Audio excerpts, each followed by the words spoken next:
대식가라고 이렇게 알려졌는데 대식가라는 표현보다는 굉장히 미식가셨어요. 맛있는 거, 그 가려서 그 맛을 잘 아시는 분이셨기 때문에 굉장히 그 또 식사를 남기지 않고 잘 드신다는 표현이지 무슨 아주 뭐 엄청나게 많이 드신다는 그런 대식가는 맞지 않고요. 그 아주 입맛 좋게 잘 드시는 그리고 또 맛을 또 추구하시는 그런 분이셨습니다.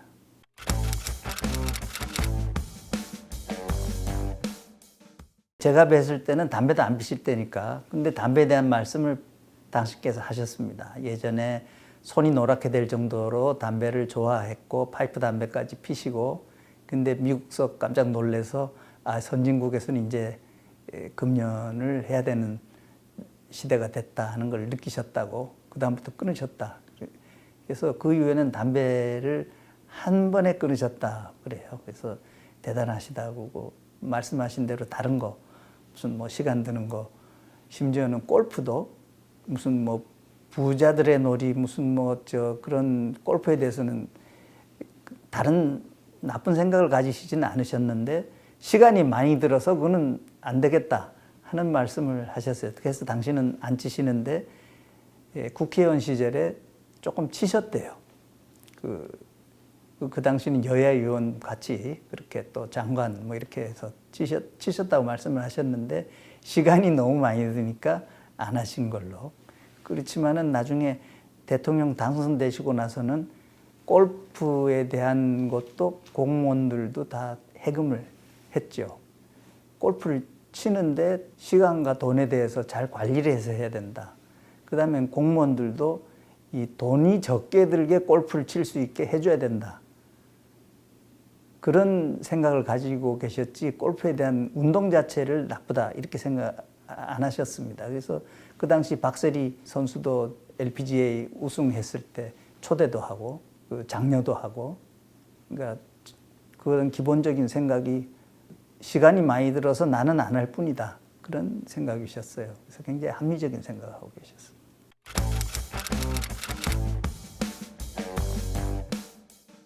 아이고 힘들었죠. 가게 되니까 병원을 일단 휴직해야 되지 않습니까? 내 천직이 의사로서 환자를 보고 내 환자가 굉장히 많이 보댔는데 이분들이 저를 보고 찾아오는 환자분들한테 지금 어떻게 될지 그리고 저는 그렇게 공개하지 않았기 때문에요. 찾아오는 환자들도 잘 모르는 상황이었죠. 그래서 그 다음에는 이제 병원에도 양해를 구해야 되니까 당시 성회병원의 이사장님께서 굉장히 양해를 해 주셨습니다.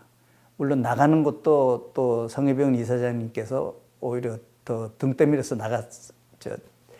90년도에 또 그랬으니까요. 그래서 병원을 하루아침에 그만두고 그 관사로 이사를 가게 됐습니다. 1998년도 2월 25일 날 취임식 하셨지 않습니까? 그러고는 바로 일이 시작되니까요.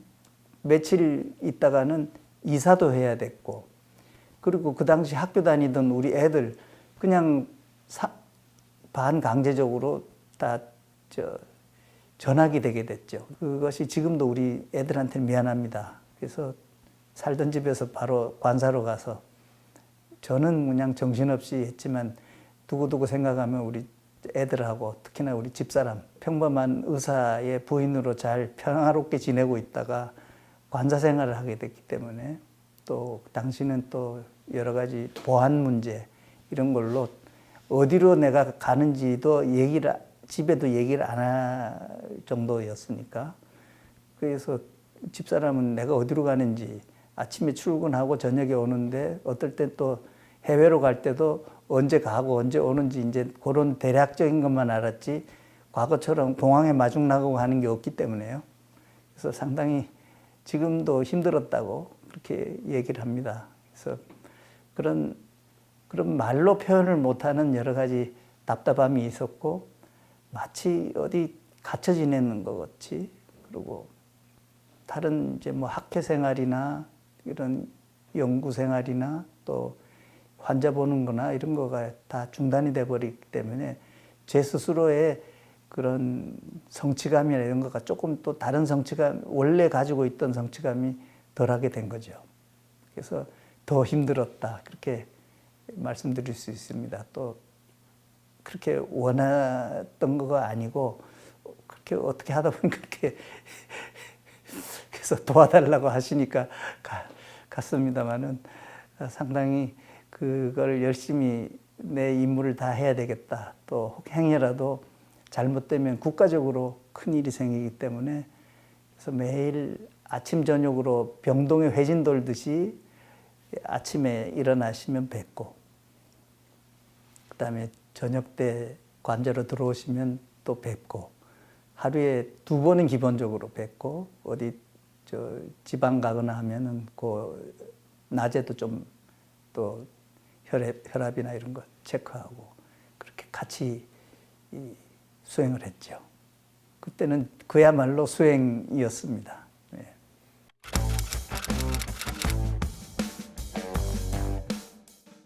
아이, 그럼요. 어느 곳이든지 어느 지역이든지 항상 같이 갔죠. 허가범 주침은 대학교 병원에 그냥 당신 일을 하고 계신 거니까요.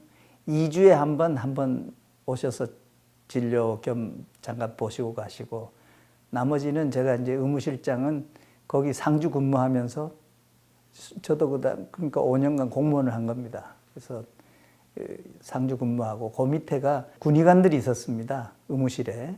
군의관과 간호장교. 그 다음에는 선임한 것이 이제 각 그 파트별로 세분화해서 자문 교수단을 짜서 뭐 필요할 때 그분들 모셔다가 뭐 심장이면 심장, 아니면 뭐 다른 과별로 해서 저는 코디네이터 하는 역할과 응급 상황에 대한 거, 그다음에 매일매일의 관리 이런 걸 했죠. 그다음에 의무적으로 들어있는 것이 가족, 그러니까 이호 여사님 포함해서 그 가족들에 대한 것도 관리 책임이 같이 있었습니다. 그래서 물론 그 이호 여사님은 굉장히 건강하신 편이셨기 때문에 있지만 가족들도 별 그 진료한 거는 그 당시는 없었습니다. 근데 지금은 이제 그때 게 남아 있어서 나머지 분들도 다 저한테 지금도 오셔서 진료도 보시고요. 1998년도 취임하고 2월 25일 날 취임을 해서 한 달 정신없이 지났는데 4월 달에 이호 여사님께서 서재에서 넘어지셔가지고 고관절이 골절이 부러지셨어요.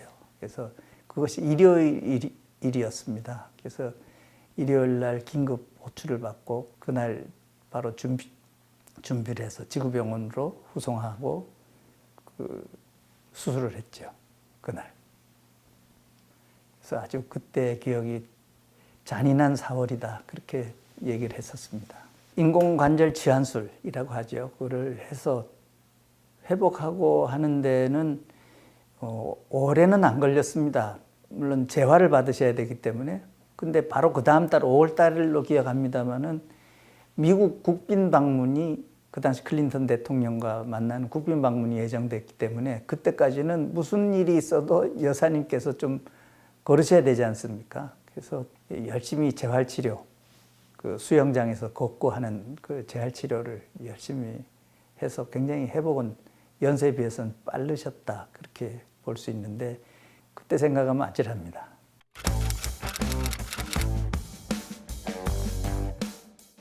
크게 아프신 적은 없는데 몇 번의 그런 에피소드가 있습니다. 근데 대통령께서 굉장히 그 면에 있어서는 무슨 일이든지 있는 대로 비서실장과 공보수석 대변인에게 얘기를 해서 정확하게 발표하게 해라고 말씀하셔서 저는 굉장히 마음이 편안했습니다. 뭘 감추라는 말씀을 안 하셨기 때문에요. 그래서 그대로 발표하게 해서 나중에 이제 집권 후반기 때 그런 일들이 좀 있었습니다만은 지구병원에 입원한 게 한 두 번 정도 되는 것 같습니다. 첫 번째는 핀란드 대통령이 국빈 방문을 했는데 행사를 잘 끝마치시고 그다음에 이제 저녁에 영민관 만찬을 앞두고 있었는데요. 조금 이제 가슴이 답답하고 불편하시다 해서 보니까 부정맥이 생기고 해서 그 시간 여유가 좀 있어가지고 그 심장내과 자문 교수 또 모시고 해가지고 내린 결론이 저녁 행사는 쉬시는 게 좋겠다. 그리고 심장을 체크하려면 그냥이 아니고 심전도를 계속 달아놓고 찍어야 되기 때문에 병원에 계시는 게 좋겠다. 그러니까 지구병원에 하게 되니까 저녁 행사를 참석 못하게 됐었죠. 그래서 처음 공식 행사를 빠지시게 됐습니다. 그게 첫 번째고요. 2002년도 8월 달에 약간 기관지염 폐렴이 심하진 않지만 생겨서 지구병원에서 한 열흘간 입원 치료하셨죠. 그래서 그때 생환기념일이 8월 13일인데요. 그 8월 13일 날 박선숙 당시 대변인이 생환기념일을 생일처럼 축하했었거든요. 케이크를 가지고 와서 생환기념일 병실에서 병실 가운을 입으시고 하시는데 너무 기분 좋아하시고 편안해 하셨습니다. 증상도 좀 많이 가라앉고 있기 때문에요. 그래서 또 당시 그 총리설이 첫 국무회의를 잘 이끌었다 보고받으시고 협조게 하셔서 그래서 좋아하시면서 그 케이크 자르시던 거가 눈에 선하고 그때 찍은 사진도 있습니다.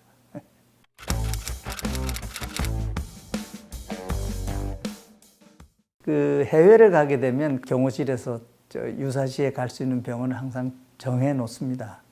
근데 이제 우리도 준비를 해가는 것이 군의관, 의무대장이라고 하는 중령급의 군의관, 장기 군의관과 또 대위 전문의죠.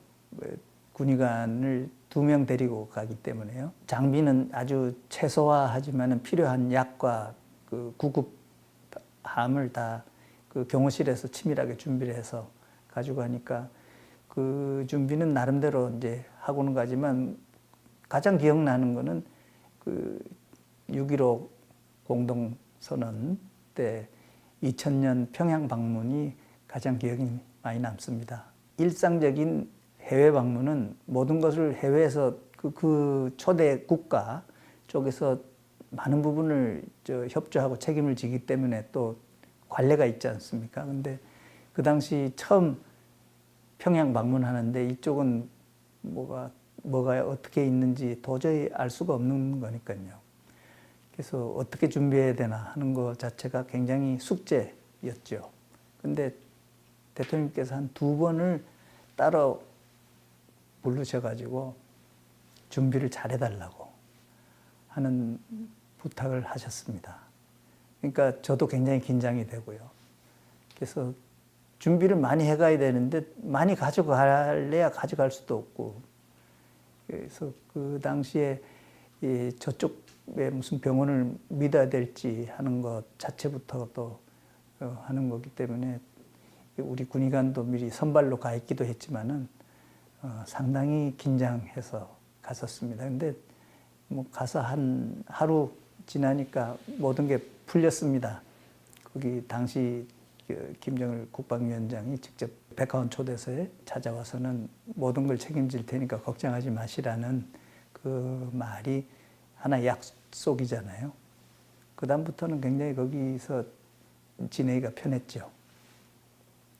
그래서 그때 기억이 아주 제일 힘들었던 때가 아닌가 그렇게 생각이 됩니다. 나머지는 뭐 해외 가는 거가 그냥 거의 루틴한 거니까요.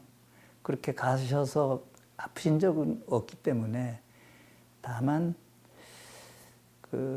대통령님께서 부시 대통령과 처음 정상회담을 하기 위해서 미국 방문하실 때 굉장히 당도 바뀌고 햇볕 정책에 관련해서 그쪽에서 이견이 있고 하는 상황이었기 때문에 굉장히 여러 가지 준비를 많이 하셨기 때문에 그 눈에 결막 출혈이 그 출발 직전에 생겼습니다. 그래서 그것 때문에 화면에 이제 한쪽 눈이 조금 뻘겋게 나오게 돼 있으니까 그쪽은 좀 찍지 않게 해달라고. 그다음에 그게 대통령께도 말씀을 드렸죠. 코에 나는 코피나 같은 거기 때문에 이거 출혈된 거는 흡수되려면 어차피 시간이 필요하고 묘약이 없습니다. 시간이 필요한데 너무 과로하셔서 그렇습니다. 그렇게 말씀드렸던 적이 있습니다. 그래서 그때가 조금 걱정이 되고 힘들었었죠.